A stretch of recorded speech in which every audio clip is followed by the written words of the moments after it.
Yeah, I went to the hospital for a lung collapse when I was 16, and I Oh, was I was 6'2" or 6'1.5", and I was about 112 pounds.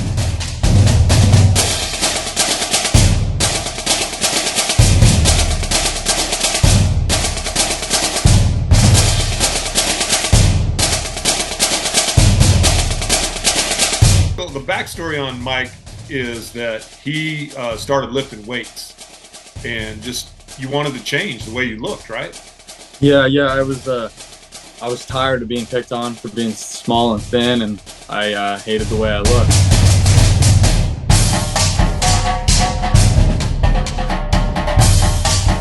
Hey, welcome back to another rep. I'm Coach Hagan.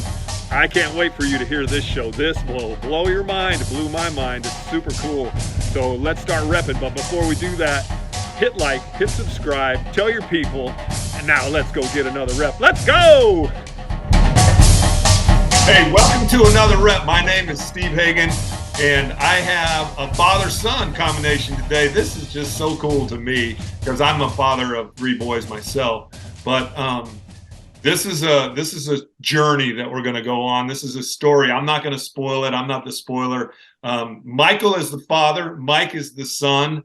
And we're just going to start with you. Michael, why don't we just start with you and you just let it rip. Why you wanted to be on the show and welcome to another rep.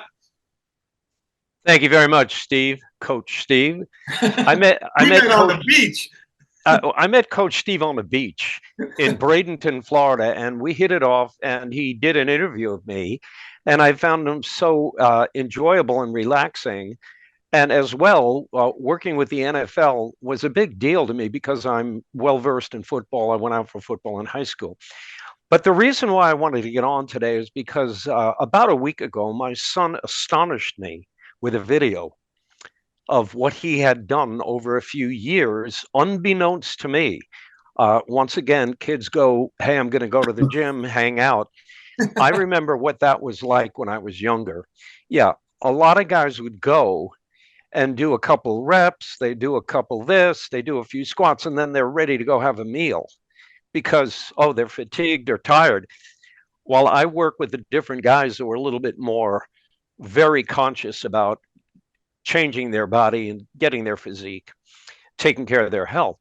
So when my son showed me the video, I was astonished because he would wear hoodies and running clothes. He's got a hoodie on right now.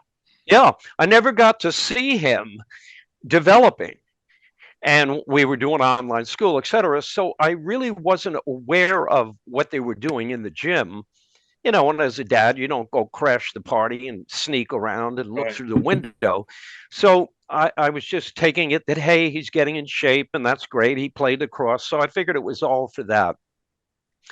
When I saw what he had accomplished, and then when he told me the story of it, I was brought to tears because one of the things that I learned was to trust my son. And that was very difficult because there are 3 instances. One is the weights, one had to do with cars, and the other had to do with him hanging out with the gang. Because as a father, when you look at the gang and you see them, uh, you don't see people walking with PhDs and chess sets. You see them being the regular kid like I was. So you're wondering, what are they doing? And you ask them, they're doing nothing. Okay, great. I remember that too. So hey, on that level, Ranger. I have 3 boys and I did the same thing. Yeah. And on that level, I at a certain age, I call them young boys turn to guys. Then they become young men. And that's my vernacular. They kind of go into submarine mode where they go and submerge underwater. Yep. And go down, take a couple laps underwater, and for it could be 3, 4, 5, 6 years, you don't know what they're doing. You have a handle on it, they tell you, but you don't get to partake of it. Well, Michael let me partake of a few things, and one of them was the Fast and Furious cars, the evolution. He set up, unbeknownst to me, what he had planned was, Dad, could you test drive a car for me so I can see it? Well, he already knew all about it. And I was hemming and hawing. he probably would have liked an answer in 5 minutes. And it probably took a few weeks. But when I finally saw one of these cars driving around town, I said, well, what is this? It looks like something your grandmother would. It's like a sedan. There's no spoiler. There's no chrome dual exhaust. There's no fancy carburetor sticking out of the hood like the old days of the Camaros. So I just figured, I don't understand what the charge is. I hadn't seen Fast and Furious. He set up a test drive. And that was when he and the Russian folks who owned the car introduced me to what they called boost. And I found myself in the back seat of the car, per se, thrust of all. There you go. And I fell in love with the car because I realized right then in that seat, it handled like a dream. It hugged the road. It grabbed the road. I made S turns and I wanted to go a little faster. Okay. I realized he was in a different league. It wasn't fast to pick up the chicks and race and make $5 at the light like my friends did. So I was predetermining all of this on what I learned, what kind of car he should have, the way he should dress, all of that. But he did his own thing. Now I appreciate everything he did because when I found out who he was learning about that car from, the guy's an expert. And I could go on with that, but let's leave it at this. He taught me an extremely valuable lesson in trusting him, but I learned what it's like to drive in a performance vehicle that's ergodynamic. If I never stepped into that test drive, I would have never known that. And therefore, now we can joke about it. We can laugh about the comrades. The Russian guys would call me comrade. Fly it, comrade. And he pounded me on the shoulder to do that. So I floored it and I took off and I couldn't believe it. A wonderful thing. The other things he's done with his friends hanging out, the other things he's done with weights has taught me there's a time when a father has to pass the baton, and passing it into a son's hands is one thing, but keeping the channels of communication open so he freely says, hey, you want to go for a drive in my car? And once again, these cars are not for everybody. They're very quick. The acceleration is that of a race car driver. Yeah, you better be ready for that. And if you're squeamish and your mother, your wife, etc., is like, well, he's going to get a Volkswagen or nothing, you're going to miss. You're going to miss something. Because what I had to do was go, he is making a decision. I'm frightened of the decision. Once I found out who he was learning from, I said, this is a different league. And I'm not in the league. He just invited me to join the club. So with that, I'm going to close and let you guys ride the wild surf here. Thank you very much, Chief and Coach. And thank you, Michael, for showing me a lot of things that you've done in your life. Appreciate it. Thank you. Very cool. Very cool. All right, Mike. Now on to your story, man. How old are you right now? I just turned 23 in August. 23. Okay. And you're living in Washington right now? Yep. I'm living in the rainy state. Okay. So let's go back. What started this? Let's rewind this whole story. What started with the hoodies and what started with the No, you don't have to get into the hoodies. I don't really know. I want to know. So Michael, the backstory on Mike is that he started lifting weights and just you wanted to change the way you looked, right? Yeah. I was tired of being picked on for being small and thin, and I hated the way I looked. So who was picking on you? The lacrosse player guys or girls? People at school. Everyone would make comments like, just ever since middle school, I was always, and when I say I was thin, I mean I was. You can go back to the videos. I was really thin. It wasn't just, oh, you need to eat more. It was like I was really, really small, and I went to the hospital for a lung collapse when I was 16, and I was 6'2" or 6'1.5", and I was about 112 pounds. So it was to the point where they were concerned about my nutrition. Yeah. And then so that was in high school, but ever since the beginning of time, I was always, oh, you're gonna blow away in the wind. Like people putting their hands around my wrists, stuff like that. I was just so tired and fed up. I couldn't take it anymore. So I just remember I was the last day I was in the hospital. I said, I'm never, when I'm good again, good enough to Yeah. perform, I'm gonna do something with myself. I'm gonna change. Wow. So you were And then, like yeah, 16 at this time, 16, 17? I was 17 years old. Yeah, I was So 17. you're just Mhm. about ready to graduate from high school. Yeah, I had one more year, 2 more years in high school left. It was the start of my junior year was when I decided to change. Okay. Yeah. So let me ask you this. Was there some dude that, like, did you have a friend there that said, hey, man, I mean, why'd you choose lifting weight? This is how I see it, Mike. Some kids go boom, they go south because everybody's picking on them, and Yeah, some yeah, guys rise up because everybody's picking on them, right? yeah.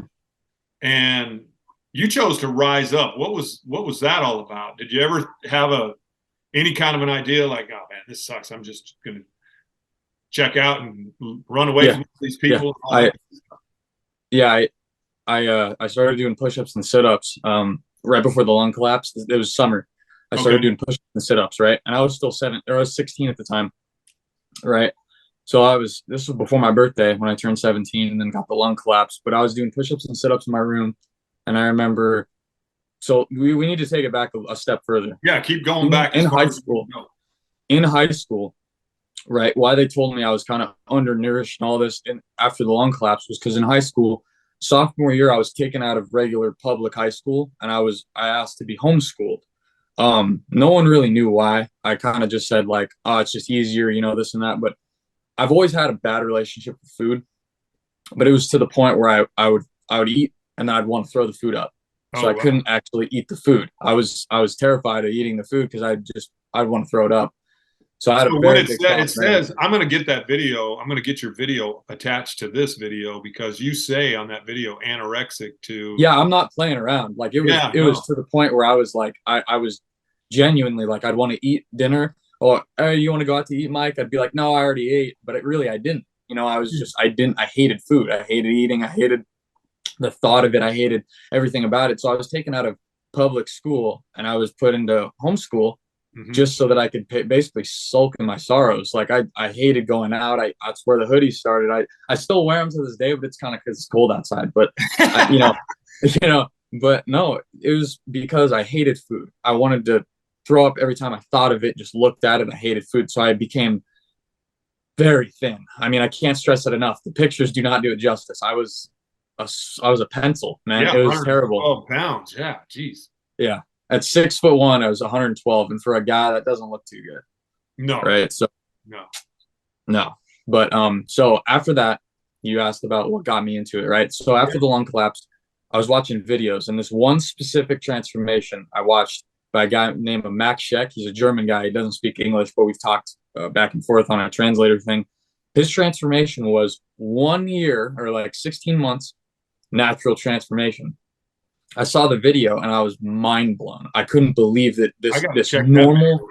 skinny kid was able to put on whatever it was, 30 pounds or whatever. I couldn't fathom it. Hold up. So you're watching, was it some YouTube video or something? Yeah, it was on YouTube. It was right after the lung collapse. Okay, and so then you were just so driven to change the way you looked. It was literally people were laughing at me when I started because it's all I would fantasize about. I'd post about it. I would like on my Snapchat. I would post about it. It's all I would think about was lifting. All I would do when I get home is I'd watch videos. David Lade, Steve Cook, Christian Guzman Fitness, all these guys. I'd watch them online, and I was fantasizing. I was obsessed. You could say I was so driven to the point of obsession. That's So all I then, thought. didn't you know though that you had to eat as well as lift? See, that's where it all started. So I started lifting weights, right? And I went with a few buddies from high school. They knew I was out of regular school and I was doing homeschool, so they invited me, and I started lifting. And I said, I want to, get bigger. I want to look bigger, right? So you do the average, like get into the gym workout. You do some bench, you do some curls. That's pretty much it. That kept up for maybe 6 weeks or so, and then I met a trainer at the gym who was this older trucker who was pretty big. He was into New York Muscle Radio, Joe Rogan podcast, stuff like that. And he was a built dude, right? So I looked at him like, was Jesus. You know, he knew everything, right? If he looks big, he knows everything, right?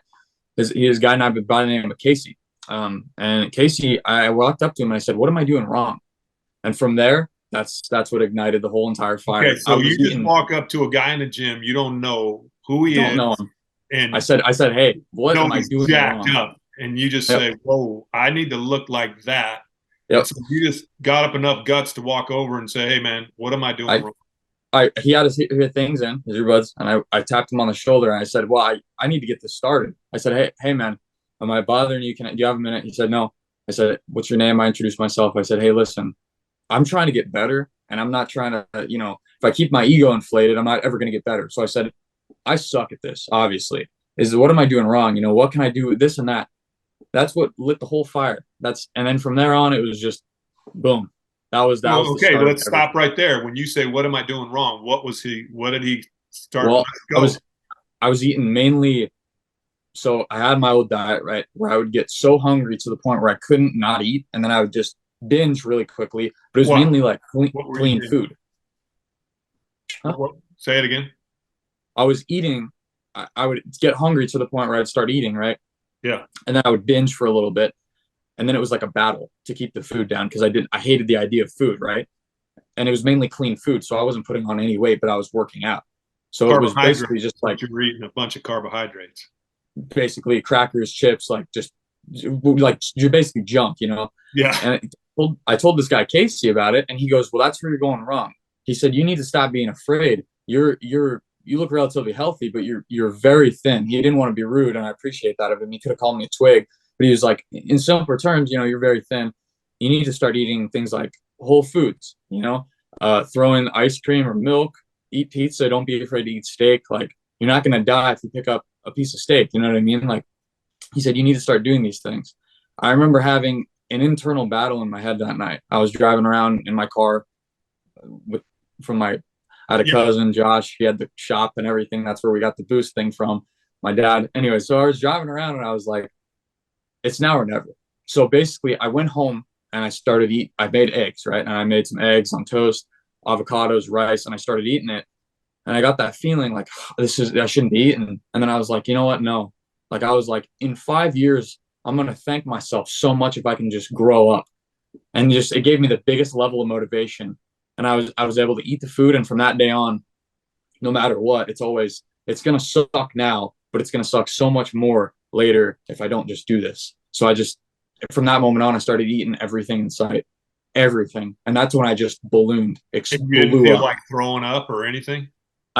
The thought of me staying the same made me so angry that I just couldn't anymore. So I just started eating literally everything in sight. I would just pound it down. I started watching videos on everybody, like David Lade, a guy that inspired me, that I tried to kind of not recreate, but I took like major advice. And people say we look similar. So I was like, I watched his videos and I started basically doing the same kind of ordeal. I started eating everything in sight. Yeah, like I said, the motivation from being small made me just get over the fear of it. Like, I was just. So now you're eating everything in sight. And then what got you on the resistance training program, the weights? So the first 7 months or so, I was working out with Casey. He had me doing some bodybuilder split, bench, legs, back, repeat. How many days a week were you doing it, and for how long? 6, but I would skimp on legs quite often. I didn't like legs at all. I did not like training legs. I didn't take deadlift seriously, but I loved bench, right? And that's obvious. That's a very, what do you want to do? Like, first day in the weight room, you're going to bench, right? So that's what I did, right? And I remember my upper body, I got pretty decent size, right? And then in my transformation video, it said 1 year, okay? And from that year on, after the 7 months, that's when the resistance training started. That's when I said, I need to start for a year, that first, what'd you say, 7 weeks or 7 months? I can't remember. 7 months. It was basic training. That's a long time. So were you meeting Casey at the gym every day? Yeah, he ended up moving. He ended up moving away that summer. So when I say that summer, I had the lung collapse in October. So October to like summertime-ish, that's when I was with Casey, right? Actually, like April, like springtime. Sorry. So from then to like springtime, that's when I was with Casey. That's when I was working out with him. you're lifting differently. You're lifting. You weren't Yeah. lifting before. You're Yeah. eating way differently because you weren't really eating before. Mm-mm. What was your mindset from what you started with to what you were in October, where you're coming out of the hospital with a collapsed lung, to now I'm in the gym in the summer? And what's your mindset look like? Because now, you're different. You look different. You take your shirt off, look in the mirror, and you're like, "Ooh, okay, I'm a little different now." Yeah, no, so the mindset changed because of the confidence I got from the gym, but it was a different type of confidence. Like, I'm gonna do my best to explain this as quickly as I can. There's an Got all the ego time in the inflation. world, bro. Okay. You know what you're There's a doing? Honestly, you're helping a lot of people right now. You are Well, helping. that was the goal, man. That's the only thing I've ever wanted to do, is just Yeah. someone be like, I want to change because he did it. That's the only goal, man. So, Yeah. okay. Take your time. So there's a big difference between an ego inflation and confidence, right? And people get them mixed up. They think being kind of, excuse my language, being a dick and then being somebody that you can look up to is the same. It's not. An ego inflation is me getting some gains, being like, okay, and I'm the best in the world now, and everyone else can basically stiff it, right? Or there's the, wow, like I put on some size, but there's still room to improve. That's where the hoodies came from. People would tell me, you look phenomenal. Why don't you take your hoodie? Like, why don't you take your, like, I'd be at like events hanging out with friends. You look awesome. Like, you've blown up. Why do you hide it? And I'm like, it's not hiding it. It's not there yet. I'd always tell, and they would never understand it. It's like, it's not there yet. What I meant by that is I'm not happy yet. I'm not like exactly where I want to be, right? Like, I've made some gains, but there's so much more to have, so I was in the mindset of down the road, not in the present, so that was my mindset. I went, yeah, I was confident, but I was like, I could take this decently far, so that's when I realized it's time to run with it, so Yeah. That's summertime, right? So that's summertime. I'm still lifting.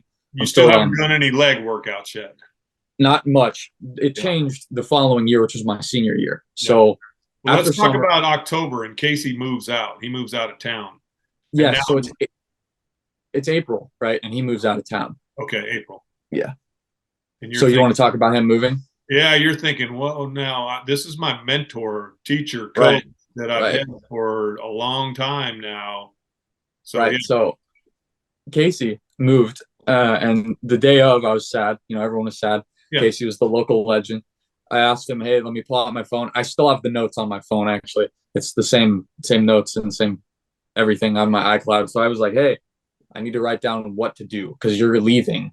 I want to get your phone number." All right. I was like, you're going to be gone, right? If I have a question, what am I going to do? So I got his phone number. I wrote down all the notes, everything he told me. And we spent like half hour, and I was like, all right, shook hands, gave him a hug. I said, thanks for everything, man. And then, let's yeah, say, he hold moved. on, stop. Tell me like two things maybe that you can remember from those notes. Right. So the first thing was, as long as you're in a surplus, you shouldn't worry too much within your first year or two. You're going to grow. That's what he said. So he said, don't stress, don't think too much about it. And then the second thing he wrote in the notes was basically, it's in simpler terms, hypertrophy, you want to grow, right? But in order to grow, you have to get stronger in order to progress, right? And that was the most important thing anyone ever told me, because from there, that's when I blew up, right? That's literally when that senior year is when 2 years I looked completely different, Cool. So yeah. that's year one. Let's go to year two. What was going on? Okay. Who's Summer ends. in Casey's spot? Anybody? Nobody? A new somebody? No, that was that, man. He was gone. He's working out of town, trucking or whatever, and yeah. So summer ends, right? Summer comes to an end, and I realized, like, yeah, this is fun, but it's about to get real. I have to, it has to suck a little bit in order to see myself grow. It was getting too easy, right? So I was like, I need to start hitting legs, compound movements. I need to start squatting, benching, deadlifting very seriously, because I'm natural, right? I'm not geared. So this is my opinion. This is what I learned over the time, trial and error. If you want to grow as a natural lifter, you have to get stronger. You cannot do the same things and get bigger. You can't. It's the law of diminishing. If you did 135 for the rest of your life for sets of 10, you would stop growing. You have to progress. It's like the calf. The calf turns into the cow, and the person grows as they're carrying it, right? It's progressive overload.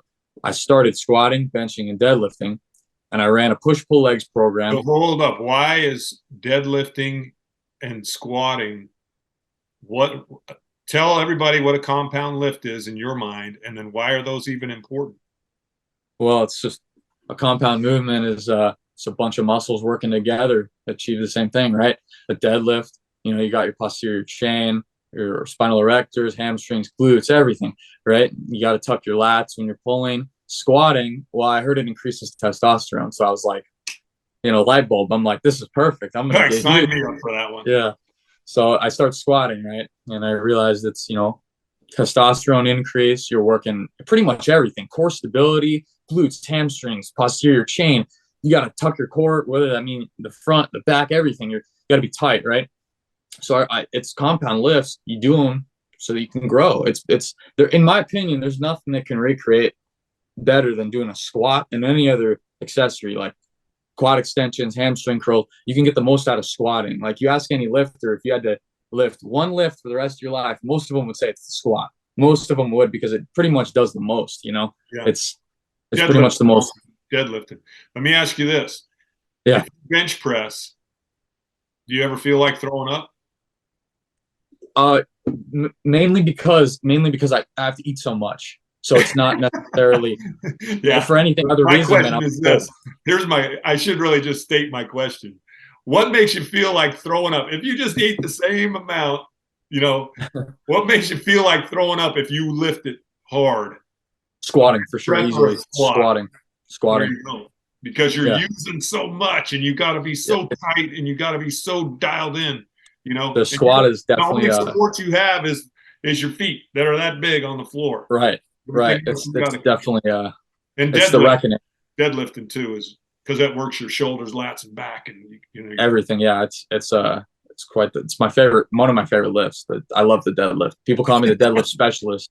I'm not great, but they say I have good leverages for it, and we're working towards it. But anyways, yeah. So that's I interrupted you, but that's when you're starting to grow and you're starting to see it and feel it differently. Yeah, totally. That was when as soon as I started incorporating those things, that's when it was like, okay, like this is becoming something else. It's not just looking like getting in the gym to get fit. It's like, holy smokes, I'm growing a lot. Yeah. So we're in the beginning of the year. You to go to, are you still going to the gym 6 days a week, or are you going to the gym? Yeah, I'm going to the gym 6 days. I'm hitting 2 muscle groups a week, right? So I'm squatting twice, deadlifting twice, benching twice, and I'm hitting arms almost every day. I don't hit arms on legs. That's it, right? So it's my squat day. I don't hit arms. But so senior year starts, right? And how much are you weighing now, Mike? How much are you weighing? Oh yeah, so I hit 160. I hit 160 before you went from 112 to 160 in about 18 months. Yeah, and I still looked pretty lean, which was surprising. I think I hold the way my body is made up and the way I've fat stored, my insertions, just whatever it is, I just look lean when I'm not, and it's pretty convenient, But yeah, that's fun. So I'm about 160, give or take, like fluctuating, 155, 160, 162, whatever. So it goes up and down as the days. How much protein are you consuming while you're doing? How much per day, grams of protein per day that you're consuming at that time? I didn't have like a food scale or anything, but ballpark. I mean, okay, real quick, sidetracked. So I have a food scale now, right? Because I like to weigh out stuff just to know how many calories I'm eating, right? So before I didn't have a food scale. So I would think it would say 200 calories worth of pasta was 65 grams. And I was thinking 65 grams. So I dumped like the whole box in. So I would eat the whole box of, and then I would eat brats, and it would say like one link is like 19 grams or whatever. I'd say that isn't much. So I'd cut up the 6 brats, throw them in there. And then it would say, the Alfredo, right? The 70 calories. I was like, that's nothing. I dumped the whole thing in, right? 60 grams of pasta is like, it's that much, So it's like this bare baby amount. So I was eating like 3,000 calories worth of pasta, 1,600 worth of brats. Like, man, I was probably consuming like north of 160 or 80 grams a day of protein. Easily, like without a doubt. 160. That's how you grow. Yeah, right. Like isn't it a per pound of body weight or half a pound per pound of body weight? Pretty Yeah, sure pound. I was getting way more than enough in, man. Because when I say surplus, I was not kidding. It was senior year started, and this is what my routine would be. Right, I'll tell you my food routine real quick. Yeah, So yeah. I'd get up in the morning, and I started waking up early because I hated waking up early. But I was like, if I wake up early, it gives me that much more time to eat. So I'd wake up early, and I was homeschooled, so I'd just sit in that chair. Right, powerlifter's dream. I'd sit in the chair, I'd stuff my face all day, and then I'd go lift. So it was like, man, I would wake up, I'd eat, right, and then this is what my dad said. He said he kind of got to see it from the sidelines, but not really. I kept it pretty tough to what I was doing. I would eat, right? And I was so in tune with my body that I'd go upstairs and I had this mirror. Yeah. I would go upstairs and I would practice posing, like bodybuilding posing. Yeah, right. And so I'd practice posing, right? And I would turn on the heater because it would give me a pump. So I could see what I look like with a pump, right? So I'd practice my physique, my posing. And I did that for like almost 2 years, right? And so I got okay at it. I'm not gonna say good because I know I'll get something for that, but I got okay at it, right? Yeah, no, that's a whole I'd nother. practice every single day. I'd eat a meal, I'd fill up, I'd drink the water, and I could see glycogen. I'd see myself filling out as the day would go on. So I'd practice posing in different lighting. I'd weigh myself constantly. Like I said, I was obsessed with weightlifting, right? So I would do that. I'd go back downstairs. Next meal, right?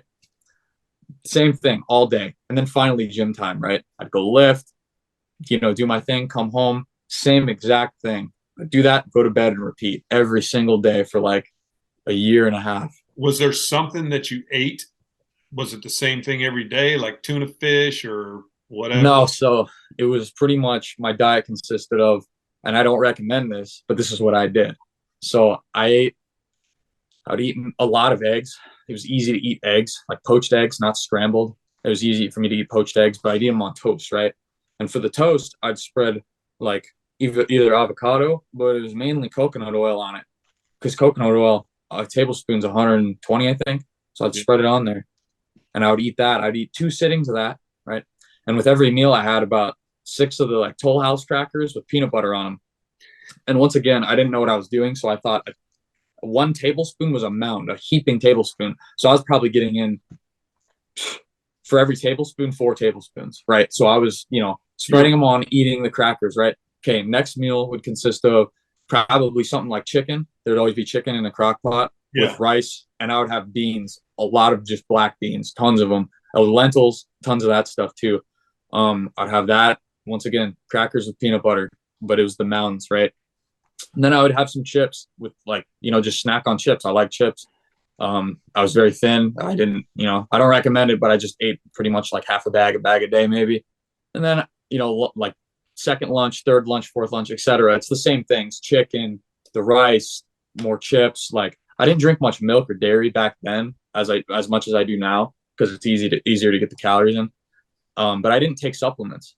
So I was only food. So my growth for the first 2 years was basically food. I mean, You I didn't took take pre-workout. a protein supplement shake or anything? Not at first. It was only like late into senior year that I started drinking. I drank Serious Mass by Optimum Nutrition. Yeah. And then that just helped me even more with the food. Yeah. But it was mainly food. Yeah. So, and then dinner, a pizza. I usually like to eat half a pizza a day too. Half a pizza, pasta with brats, more peanut butter, crackers. How many calories do you think you burnt when you were lifting? How long was your session? And, obviously it depends on if you're squatting compared to bench. Yeah. It's going to be different, but I would say about 2 hours on average, but I loved the gym, right? So I was there practicing what I did, right? And I would go later when no one was there, so no one could see me. Yeah. But I'd practice posing, and I have pictures of every day. That's why my transformation, it's in such great detail because I have pictures of everything. I felt kind of like that guy, like, yeah, you know what I mean? But it was because I had to get the progress. I had to, you know what I mean? I had to do it, I had to get the progress pics in, so I knew exactly when was, oh, I remember that day I felt like this, or that day, or, oh, I really looked good that day, I need to recreate that, so I took pictures at every session. It's like I've had some conversations with your dad, just not even about you, but about young men, because I have, like I told you, I have 3 boys. And I think lifting and what we're talking about right now, it brings the lion out in you guys. Oh, totally. I would agree 100%. It's yeah. So since you agree with that, let's go back to mindset. What are you thinking now? You were 112 pounds. Now you look in the mirror, you're 160. Yeah, I'm That pushing lion 100. looks different. Yeah. Yeah, I'm thinking I can't slow down because the wolf climbing the hill is always hungrier than the one at the top. So I'm thinking I can't slow down. There's just too much to be had, too much to like reap the rewards. I say, and it did. I'm not gonna lie. It sounds like it was all fun and games. Like I still had body dysmorphia, so I'd look in the mirror and I still saw the skinny same guy, but I was inflated. Like what is that? 112 to 160. That's 40 pounds plus, pretty Yeah. much, right? That's so I still saw the small frail guy, but it was like I knew I was making gains, but it's just body dysmorphia. It's hard to explain it to anyone. Yep. But I still saw that small guy, but the mindset was just I have to keep going. How did I you get over so that? How did you get over that mindset of looking in the mirror and still seeing that small guy? Whatever got you? well, it's still kind of there today, even not much, but it's still there. It's still you're your worst judge. So you're going to be the hardest on yourself out of anybody else. That's just how it works. So I still have that to this day, but the best thing that's helped me is just seeing, like I'm so in tune with my body from posing, practicing, the eating, the years of doing it, that I'm like, I know I've made progress and I can see it day to day. If I eat, supposing I eat whatever the night before, half a pizza, right? And I drink a bunch of water. It's a lot of sodium. I'm going to wake up, I'm going to look pumped, right? I'm going to wake up kind of with a pump. If I don't eat much the day before, I'll be flat. So I'll know, and I'm not too hard on myself. I'm like, well, it's because I didn't eat much yesterday, right? So it's loving yourself, being more respectful of your body, right? You're in tune. That's what's helped me. So The yeah. converse of this whole thing, or the inverse, however you would describe it, is the big people reducing the calories they to take in. You were, in your words, you were skinny, super skinny, little guy, and so Yeah. you were calorie overloading to build your body up. And there's also the inverse of this. There's big people that calorie reduction, but got to do the same thing, right? They got to lift. Yeah, of course. They got to do that to build their body up, because underneath that bigness is a lot of muscle. And if Tons. you want that muscle to come forward and come out, you got to reduce those calories that you take in. Like you have that muscle structure. Even when you weighed 112 pounds, you still had the God-given muscles on your body. They just weren't full. No, you couldn't see them, right? So they weren't there. So it was the same thing. These guys diet for a show in the off season. The Olympia competitors, the men's physique guys, they diet, right? And then they're dieting and they look totally different in the off season than they will, right? It's the same thing, right? So you were calling the guy skinny, right? Me. And then, but it's just like calling an off season Olympia competitor fat. It's like, well, yeah, I mean, wait, you know what I mean? Just wait. And you'll see. It's hard to maintain 4% body fat. I mean, you can't. Oh yeah, it's no, you're gonna have problems. You're gonna have sex drive issues, hormones. It's no joke dieting like that. Yeah, it's no joke. It's insane. So now we're in year 3, right? Not yet. Okay, keep going. Keep going. Senior year. Okay, so I start blowing up. I'm weighing 165 ish, and then so I start pushing the food more and I start hitting the push pull legs very seriously. And I didn't have weightlifting equipment. So I didn't have a gym belt. I didn't have knee sleeves for squatting. So I was doing it raw. Okay.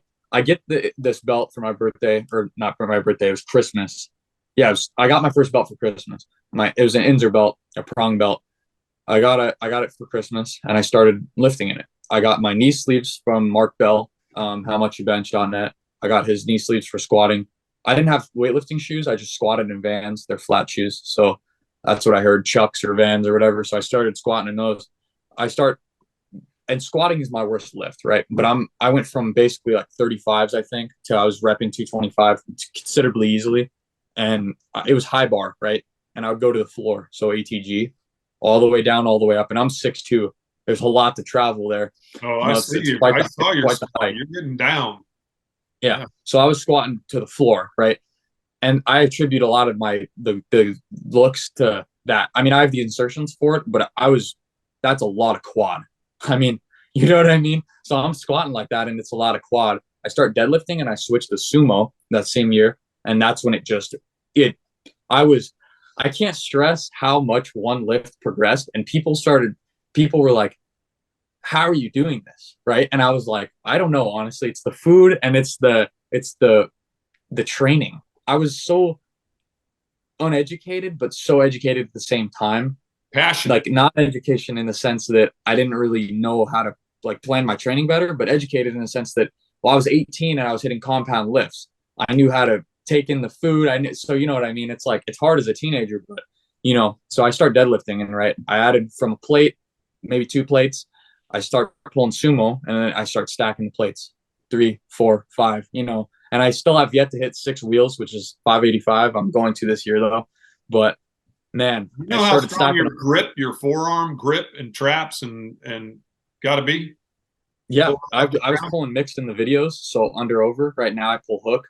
So I'm pulling hook, and because I like double over and I don't want to blow my bicep out. Yeah. But so I was deadlifting. Yeah. And I remember going from the plate to 500 for reps on like blocks. I was pulling off blocks, and yeah, man, I mean, 6. I was doing 6 reps of block pulls with 500 pounds. I was doing beltless 405 work. My deadlift looked real snappy. It didn't look the best, but it was, I was doing my thing. And I benched, 225 for sets of 10. It was almost catching up with my squat. I'm not too good of a squatter, but now that's not the case, but back then it was. How did that make you feel? Tell everybody how that made you feel, taking that weight off the floor in a deadlift like that. It was the most surreal, like, because you almost forget who you are when you first start. But I remember picking up the weight. I have a video of me pulling 500 off the ground, and I just look over to my buddy. I'm like this, and I don't do that. Don't turn your head when you're pulling. But I did it, and I was like, it was such I can't explain the feeling. It was like that kid that I was talking about you're earlier. Watching yourself do it almost. Literally, I was looking over, and I was like, in that instance, I guess you could say, I was thinking about, well, that kid that was like, if I don't start eating now, it's going to suck way more, right? And it's those feelings in my head, right? It's like, I would never have been able to do this if I would have been like, yeah, I can't eat, man.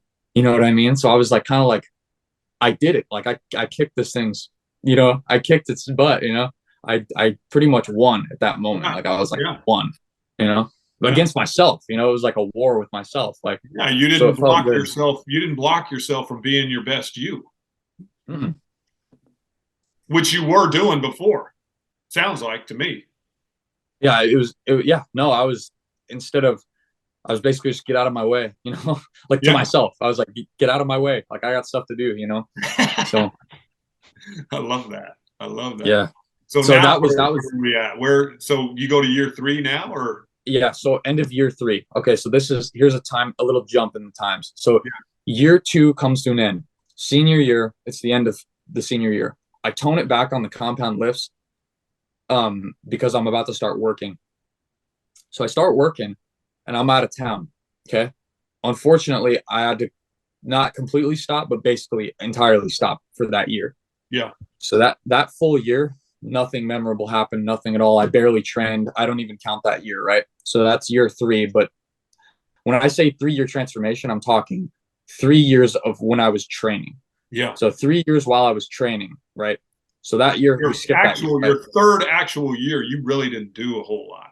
Nothing. I basically went stagnant because of work and situations. Life happens, and I was kind of growing up. Eating differently, and yeah, it was back to the a meal or 2 a day. It was so okay. I kind of lost.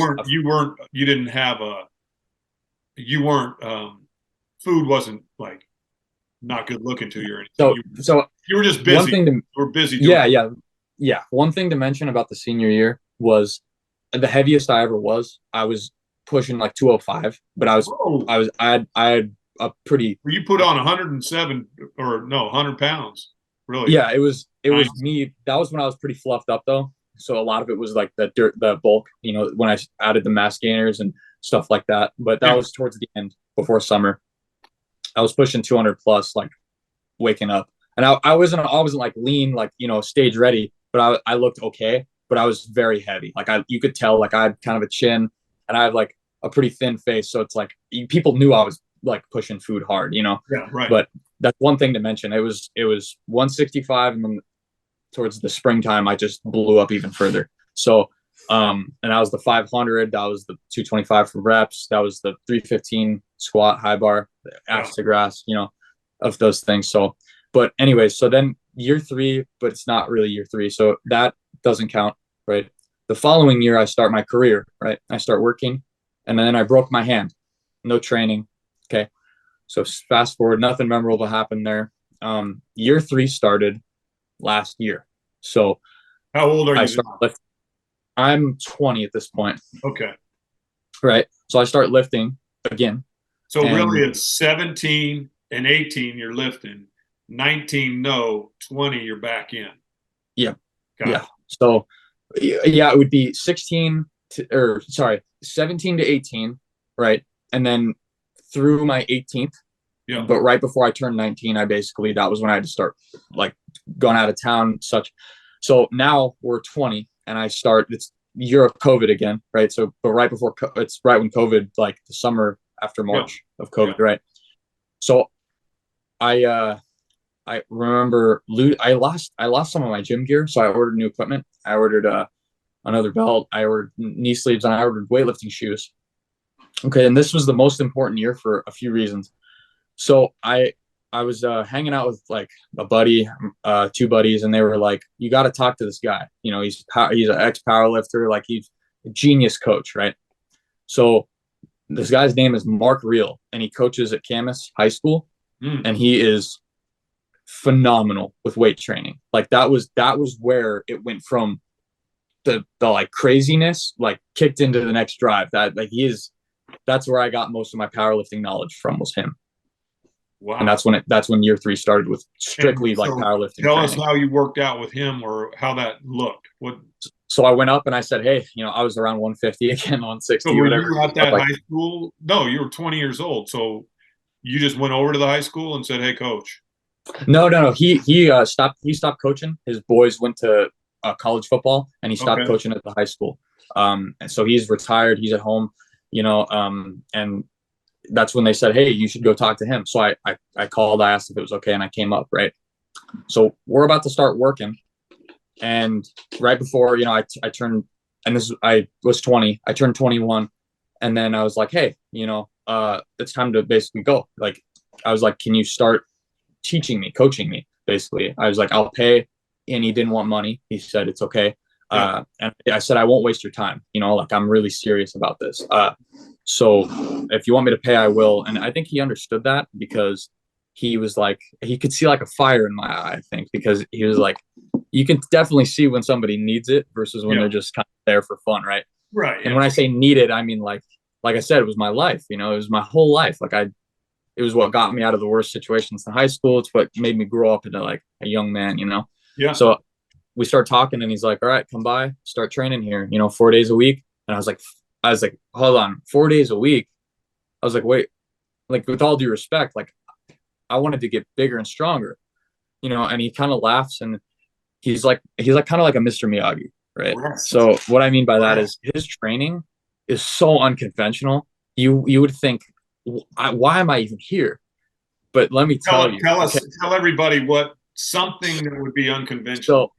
So I go to this gym, real quick. I go to this gym in Hazeldale, right? I go to a few powerlifting gyms, and the guys were like, basically in high school, what they did to me, they were like, "Oh, you're too skinny. You can't do this. You have to put on all this size." And I'm like thinking, okay, like, so you can't help me? And basically in like shorter terms, they're like, "You got to get bigger and then come back and talk to me." Anyways, so that's like Cobra Kai, right? Like, you know, that's like Cobra Kai. So I go to Mr. Miyagi, right, Mark, and I'm like, that's when we start working together. And he's like, "All right, you ready?" He goes, "You're not gonna show up in a belt or knee sleeves. You're gonna show up in your weightlifting shoes." And I'm like, "All right, you know what?" So he has me get under the bar, and he's like, "You're gonna do high bar." And I'm like, again, I'm like, with all due respect, like, I'm 6'2". I want to do low bar. And he said, "We'll get to that. You have to do high bar." So I go under it. I start squatting. Within like 2 weeks, he fixes everything that I was doing wrong. He starts me with the overhand or the overhead squat, like almost like a Olympic weightlifting style. Up here. And he said, if you want to find out what's wrong with somebody's form, you have them do an overhead squat. You'll know exactly what needs to be addressed. And he was right. He had me doing ankle mobility so that I could hit better depth. He had me doing a bunch of hip work where I would stretch my adductors, almost like a split. He had me doing tons of rolling, a bunch of warm-up stuff, right, that I never did before. So I was sweating before I even started squatting. And that was about 15 minutes. And then he had me get under the bar, and I was doing 20s. And I can't stress it enough. When he said do a 20s, do a 20 rep squat, I was like freaking. I was like, what? Are you serious? I was almost mad. I was like, this is gonna not only suck, but isn't this just pointless like cardio? So I do it, and so from the high bar, and I'm talking nearly perfect form. This guy is hard on form. I mean, I've seen some lifts where I'm like, that's perfect, and he's like, you did good, and I'm like, but are you serious right now? So anyways, I'm doing the squats, the 20s, and I go from about 155 pounds on the 20s to basically 235 or 240 high bar for 20s. And he's having me do sets of 5 in my head. And he'd spot me and he would yell like a coach would, right? He would yell, come on, Mike, like you can do it. He'd use what I told him from my past to kind of fuel it further. You know what I mean? So that helped a lot. And then for the deadlift, he had me doing some very unconventional stuff. And let me mention one other thing about this guy. He never had me do the same thing. He would have me do, so one week it would be different, 1 week it'd be different, 1 week it'd be different. For example, conventional deadlift, the sumo, the trap bar, and then I would be doing like split squats for the deadlift. So I'd split my legs. And then for the squat, I'd be using the safety squat bar, looks kind of like a roller coaster. And then I'd be doing high bar, then I'd be doing low bar, then I'd be doing front squats. And I'd do banded work, chained work. He never had me doing the same things. Like I would come around to the same things again, but it was in a rotation, right? And he said, you got to confuse yourself. And it worked. I thought it was the dumbest thing. This is where I was like the Mr. Miyagi thing. I was like, this is not going to work. And then I remember doing 5x5s with 275 and it looking easy. And I'm hitting great depth and it looks perfect. My back looks like a 2x4. And I'm like, hold on a minute. Like this guy he's onto something, right? Okay. So this is the year that everything changed. That's when I made my transformation. We start the peak, a powerlifting program peak. Me and him sit down for like almost 30 minutes, an hour, and we make our program, powerlifting program. And this is where almost every coach disagrees, like almost with me about it. He's like, you're going to be doing complexes, a conjugate. So for every strength workout you do, right after you're going to do a power, a speed workout, right? Because they go hand in hand. And everyone's like, that's stupid. You're going to get done squatting and do jumps. That's dumb. And I'm like, okay, just give me a second. So I started doing that, right? The complexes. So after bench, we do the medicine ball throws. After squat, we do jumps, right? And then for the deadlift, it was just tons of banded work. And within 8 weeks of his lifts, I totaled like, I can't remember the exact number on hand. Pretty sure I totaled 1,030 pounds, or 1,030, 1,050 at around 100 and I think 60-ish body weight. Dang. Right. So as a senior, I was like pushing, north of 200 pounds. I mean, I'm stronger at 160 with Coach Real. So I'm thinking this is ridiculous. Yeah. And in the videos, man, you can see it. I'm just like, my deadlift, it's like a robot. It's just crazy. Like it's unbelievable what he had me doing, So that's year 3, you, right? That's what a coach does. Yeah, totally. So that's year 3. I started eating, pasta, brats, everything, the whole 9 yards. But was he helping you with what to eat and rest and all that stuff? He said, eat till you're full. He said, get some good sleep. That's it, though. He was really just focused on that. He's a man of simplicity. If you overdo it, there's no sense. He said, eat till you're full, get some good sleep. That was it. It's the simplest thing. It's, eat till you're full, man. Yeah, keep it simple. That's it. He got you when you needed it, and he got you where you needed it. And are you still working with him? Are you still working with him? Yeah, Mr. Miyagi, like when he's done teaching Danielson, he kind of goes off and does his own thing, right? And that's kind of where I'm at right now. Like we still talk, and but he knows kind of that I know what I'm doing. Like he's taught me well enough. Yeah. So I'm still right now, currently, me and my 2 buddies, we're running the peak program again. And yeah, I'm excited. I'm I'll have a video up about our mock meet when we do it. I'm real excited about that. Very cool. So tell me Yeah. what's going on with the future of you and what's your vision for, I mean, are you going to start training kids or what are you going to do? What's your deal? I'm still pretty young, very young. A lot of people say I'm still pretty young though in the eyes of like, great lifters. Uh, I want to be like Kaylor Woolham, Dr. Deadlift. We're basically the same. We are the same, like structure wise, like deadlift. We look pretty much identical as far as the way we lift. So I want to be like pretty much like him. Like I want to kind of take after him. My future, right? The physique stuff is awesome. Like I love You it. want to Right? go on stage? Do you want to go on stage and do that? Maybe one day. That requires a ton. And so next year, I'm probably taking the year off of work, and that's when I think I'm gonna, you know, pull quite ridiculous weights, Yeah. get a decent bench, a decent squat, get up into the like 1600 total. But my goal of all time, right? And I cross my fingers, I want to hit like 1800 naturally. So no PEDs, Yeah. just doing what I do because I'm not necessarily at a point in my life where I feel comfortable doing that because I'm just doing it basically for fun. I mean, not really fun, but Yeah, like a that's hobby. their job. Those guys do that. Yeah, so my health is kind of more important. That being said, like It if there's always an should be opportunity, important.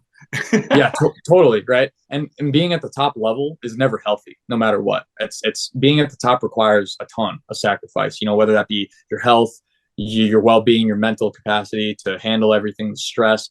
When you're at a top level, if for powerlifting especially, it's not healthy. It's not. It's just not. But that's what it requires. So 1800 Right, you natty. rise up, you compete, and then you come back, and then you can Yeah. rise up again, and after what you've learned, and take it all in, and you go compete again. So this year, right, I want to hit a 585 deadlift. I want to hit 405 on the squat, and I want to hit a 315 bench. And I've had those numbers in my head since high school.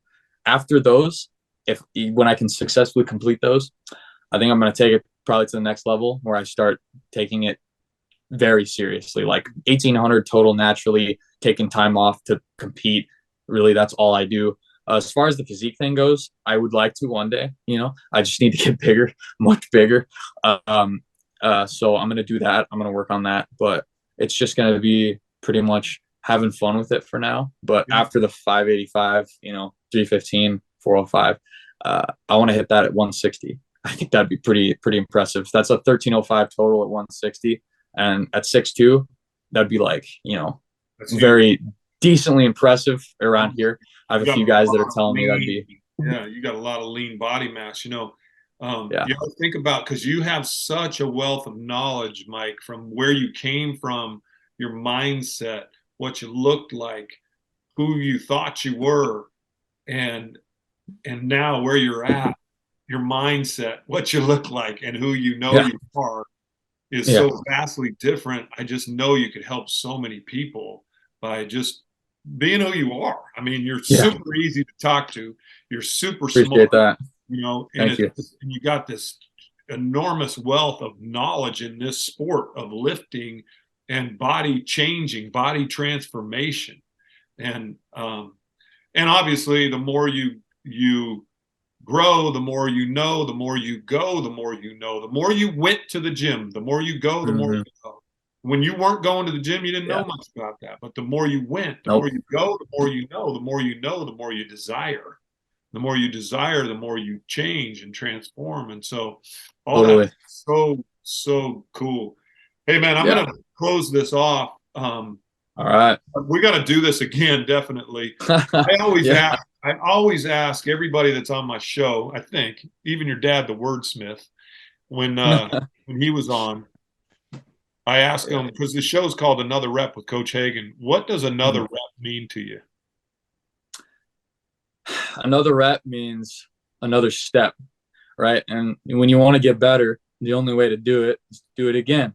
So for that, it means whether it be for school or for showing up to work on time or powerlifting, in order to get better, you have to do it again, right? And whether that be small goals leading to big goals, another rep just means getting better.